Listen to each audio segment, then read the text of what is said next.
बिस्मिल्लाहिर्रहमानिर्रहीम। अस्सलाम वालेकुम।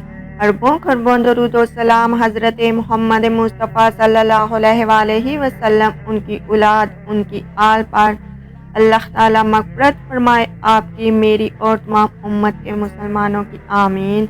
नाज़रीन गिरामी, रिज़्क़ का लग़वी मानी है अता, व दुनियावी हो या दीनवी, और रिज़्क़ के मानी नसीब भी हैं। जो ग़िज़ा पेट में जाए इसको रिज़्क़ कहते हैं, और इल्म दीन को भी रिज़्क़ कहते हैं। रिज़्क़ का इस्तिलाही मानी ये है कि रिज़्क़ वो है जिसको अल्लाह ताला जानदार तक पहुँचाए और इसको खाए और पिए, हवा वो हलाल हो या हराम। नाज़रीन गिरामी, रिज़्क़ सिर्फ माल और दौलत और खाने पीने के सामान की हद तक महदूद नहीं है, बल्कि अल्लाह तबारक ताला की तरफ से जो कुछ भी इंसान को मिले वो सब रिज़्क़ और कायनात की ख़ारिश है। मसलन मिट्टी, पानी, आग, हवा, रोशनी, हरारत, दिनों रात का उलट फेर, मौसमों का तब्दील होना, सेहत और सलामती, काम करने की ताकत और सलाहियत, इल्म और अरफा, अक्ल व दिमाग, अज़्म व हिम्मत व वसाइल कार वगैरह, ये सब हमारे लिए सामान्य रिज़्क़ हैं। कुतुब अहादीस और तफासिर में कुछ ऐसे अमाल या ज़रिए का जिक्र किया गया है जिनको मुफस्सिरीन ने रिज़्क़ के दरवाजे करार दिया है, यानी ऐसे अमल के जिनके करने से अल्लाह पाक रिज़्क़ के ढेर अता करता है।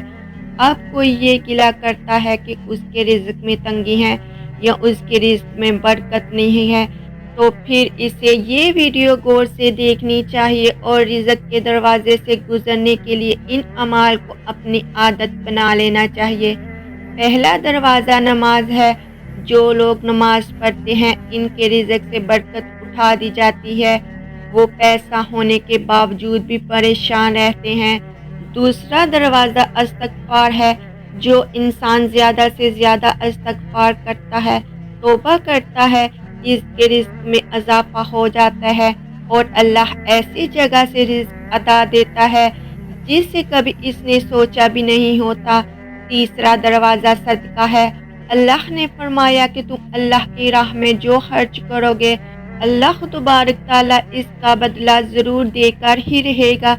इंसान जितना दूसरे पर खर्च करेगा, अल्लाह इसे 10 गुना बढ़ा कर देगा। चौथा दरवाज़ा तकवा इख्तियार करना है। जो लोग गुनाहों से दूर रहते हैं, अल्लाह इसके लिए आसमान से रिज़्क़ के दरवाजे खोल देते हैं। पांचवा दरवाज़ा कसरत से नफली इबादत है। जो लोग ज़्यादा से ज़्यादा नफली इबादत करते हैं, अल्लाह इनके तंगदस्ती के दरवाजे बंद कर देते हैं।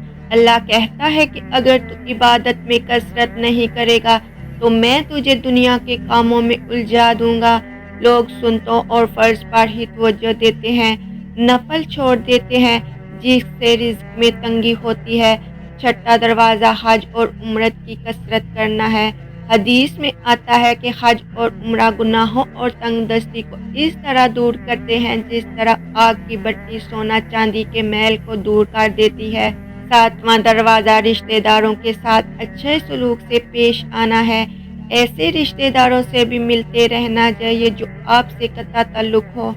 आठवां दरवाज़ा कमज़ोरों के साथ सुलह रहमी करना है। गरीबों का गम बांटना है। मुश्किल में काम आना अल्लाह को बहुत पसंद है।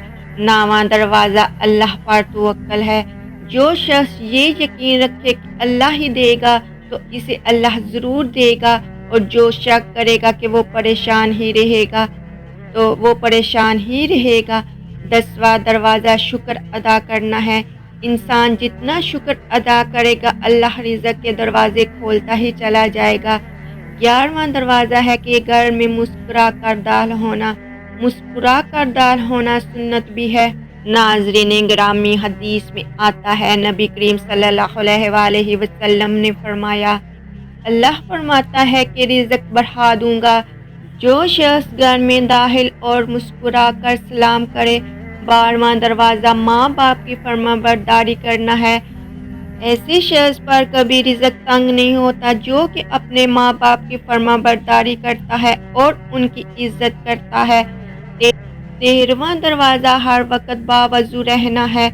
जो शख्स हर वक्त नेक नियति के साथ बावज़ू रहे تو اس کی رزق میں کمی نہیں ہوتی۔ 14واں دروازہ چاشت کی نماز پڑھنا ہے، جس سے رزق میں برکت بڑھتی ہے۔ حدیث میں ہے چاشت کی نماز رزق کو کھینچتی ہے اور تنگ دستی کو دور بھگاتی ہے۔ 15واں دروازہ روزانہ سورہ واقعہ پڑھنا ہے، اس سے رزق بہت بڑھتا ہے۔ 16واں دروازہ اللہ سے دعا مانگنا ہے، جو شخص جتنا صدقے دل سے اللہ سے مانگتا ہے اللہ بھی اس کو اتنا ہی دیتا ہے۔ اللہ تعالیٰ سے آجزانہ دعا ہے کہ اللہ تعالیٰ میرے اور تمام مسلمانوں کے رزق میں برکت فرمائے، آمین یا رب العالمین۔